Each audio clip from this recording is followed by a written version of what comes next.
अस्सलामुअलैकुम वरहमतुल्लाहि वबरकातुहू। औज़ुबिल्लाहि मिनश्शैतानिर्रजीम बिस्मिल्लाहिर्रहमानिर्रहीम। ఖురాన్ అరబీ భాషలో మన సృష్టికర్త అల్లా ముహమ్మద్ సల్లల్లాహు అలైహి వసల్లం ప్రవక్త ద్వారా మానవాళికి పంపించారు. ఇది ఇస్లాం మతం యొక్క చివరి పవిత్ర గ్రంథము.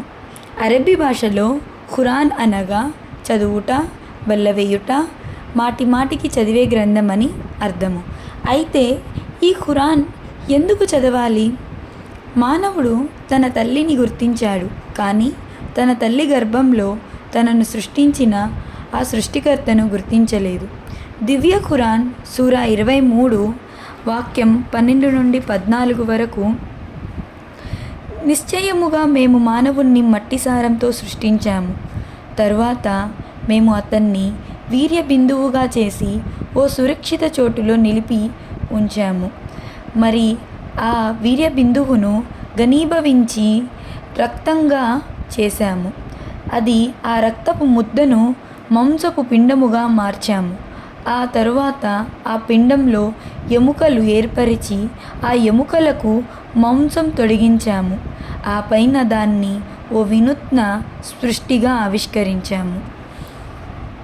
కనుక శుభకారుణుడు అయిన అల్లా అత్యుత్తమ సృష్టికర్త మొత్తం మానవ జాతిపై అల్లా యొక్క అతి గొప్ప అనుగ్రహం ఏమిటంటే ఆయన మనకు ఇచ్చిన పవిత్ర వచనం ఖురాన్ ద్వారా సంబోధించడం. ఇది ఒక గొప్ప బహుమానం. అయితే ఎవరైతే తమ ప్రభువు తమ కొరకు పంపించిన ఈ సందేశం యొక్క అసలు సారాన్ని గ్రహిస్తారో మరియు ఉద్దేశాన్ని అర్థం చేసుకొని తమ గుణగణాలను, అలవాట్లను, జీవితాలను సరిదిద్దుకుంటారో అటువంటి వారే ఇహ మరియు పరలోకంలో సంతోషంగా జీవిస్తారు. ముహమ్మద్ ప్రవక్త ఎవరు? సృష్టికర్త గురించి తెలుపడానికి, స్వర్గ శుభవార్తలను వినిపించడానికి, నరక హెచ్చరికలు చేయడానికి సృష్టికర్త అయిన అల్లా ఈ ప్రపంచంలోనికి ఎంతోమంది ప్రవక్తలను, దైవ సందేశహరులను పంపించాడు. ఈ ప్రవక్తల పరంపరలో మరియం కుమారుడు ఈసా అలైహిస్సలాం తరువాత చిట్ట చివరిగా ప్రపంచ శాంతి కోసం కారుణ్యమూర్తిగా ప్రభవింపచేయబడిన అంతిమ దైవ ప్రవక్తే ముహమ్మద్ సల్లల్లాహు అలైహి వసల్లం.